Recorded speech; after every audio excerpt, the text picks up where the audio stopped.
Hi mga watchers! Welcome to my channel. Sa mga wala pa nakapag-subscribe, please don't forget to click subscribe. Kani atong i-vlog karon is very important nga information. Ga-drive ko aning sakyanan nga Suzuki Espresso. It's 2023 nga edition. So naka-mags na, and then kanang manual, no? Dili siya AGS, so manual. And then the good thing is, pangutana, kumusta ang akong experience sa pag-drive sa Suzuki Espresso? So mamagin ay pangutana, kumusta ang experience, positive o negative? Sige, so una ta sa positive. So quick lang ni nga review aning Suzuki Espresso. Si driver na mo siya like 60 kilometers. Then well, i-drive ko ani, dagan ko mga na-observe positive ug negative. So ato na siyang sugdan unsa bay positive ug negative aning unit Suzuki Espresso manual transmission. So una nga positive, tanawa akong aircon, naka-1 na siya, tapos wala nakatungtong sa blue. Kay tinuod bugnog yung kayong Suzuki Espresso bay. So nakadrive na ko og Wigo, kadrive na ko og kaning Celerio, kadrive na ko og Picanto, kadrive na ko og Toyota Vios, and daghan pa nga mga unit. So kung may kag-driver, 5 years na ko nga driver og sakyanan. So kaingon gyud ko so far nga legit bugnog gyud ang espresso. Tinuod bugnog gyud kay na siya.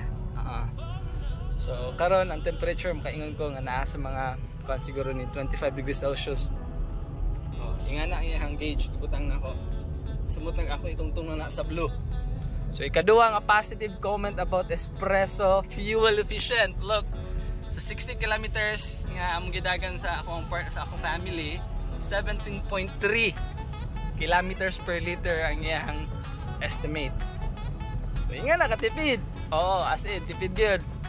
Tulo nga positive comment about espresso, easy to handle. Look, pwede kaya na siya mag-usa ka kamot mag-drive.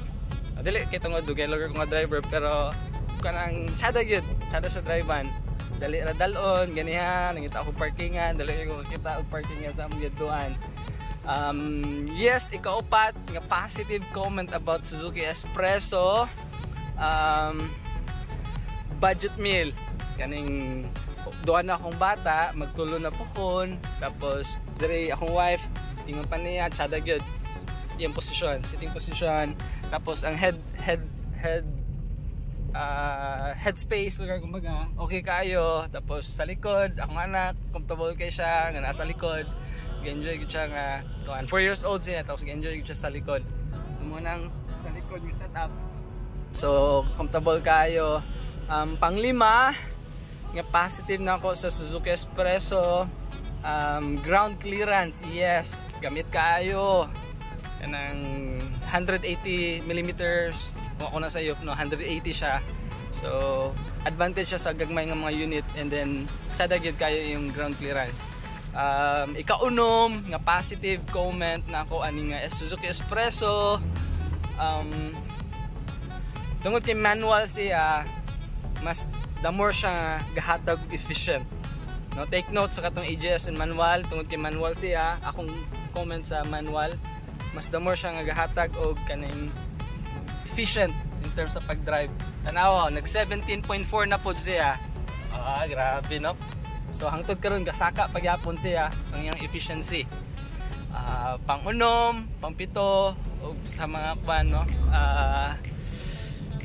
Daghan kung mga masulti nga tsada gyud siya.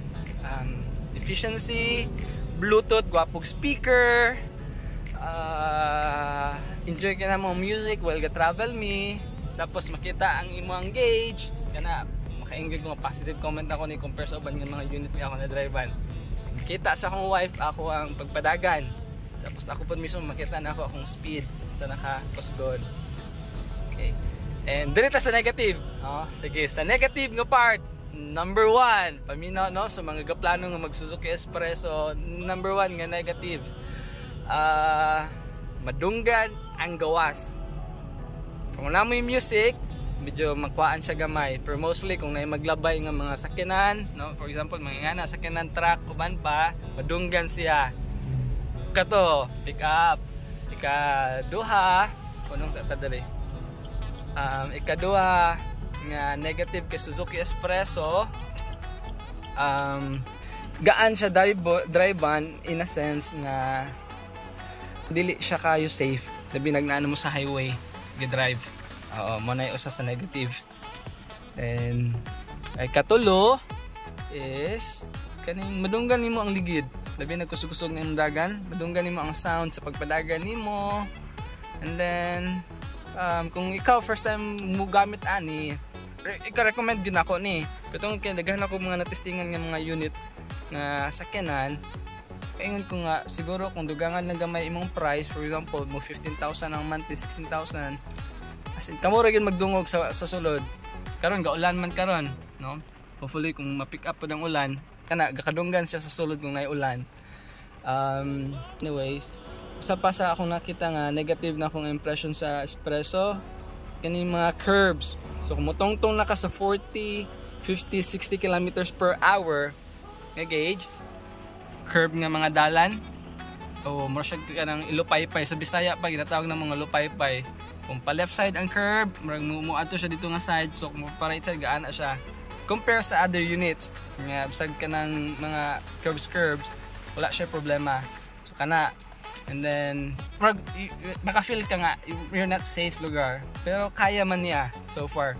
Dahil kani isa duha water bottle sa likod, isa lang na kana ra siya ang naay diha water bottle. So kung mag drive through mo family, wala sila ay mabutangan sa likod sa mga drinks. So pa gaan siya bay, oh like nipis ra siya paminaw gani.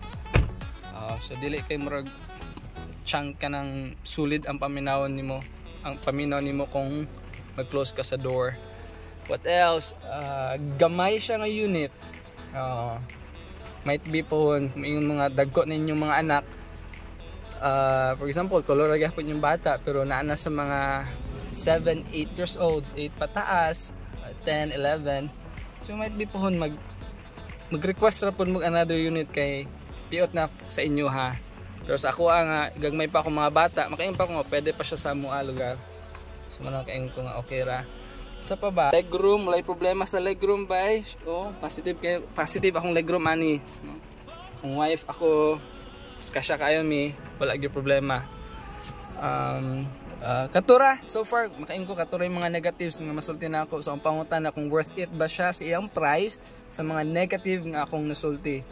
But if you're looking for a unit or sakyanan, dili na mo mabasa, dili na mo mainitan, bugno pa yung kay aircon, and then kanang try mo nga itipid in yung budget just to have sakyanan nga magamit, kaya nga ko recommended ang Suzuki Expresso. Guwapo siya looks, kasi kaya ko guwapo siya looks sa gawas, katanaw mi ganiya sa akong wife, kaya ko nga sada gyud siya looks, attractive siya og itsura. Kana lang I think, no? So hopefully naamoy na learn sa ako ang gi-share karon. Dunggan to nyo, track man to galabay, so madunggan siya. So hopefully naamoy na learn sa positive and negative sa Suzuki Expresso 2023 or 2024 manual transmission.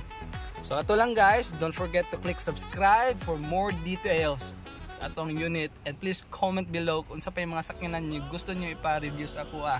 Please take note, I am 5 years nga driver and daghan akong mga na-experience pag-drive sa mga klaseng ng mga unit o klaseng ng mga brand. So based on my experience, I can give a feedback sa sakyanan nga kaning ako ang na-drivean.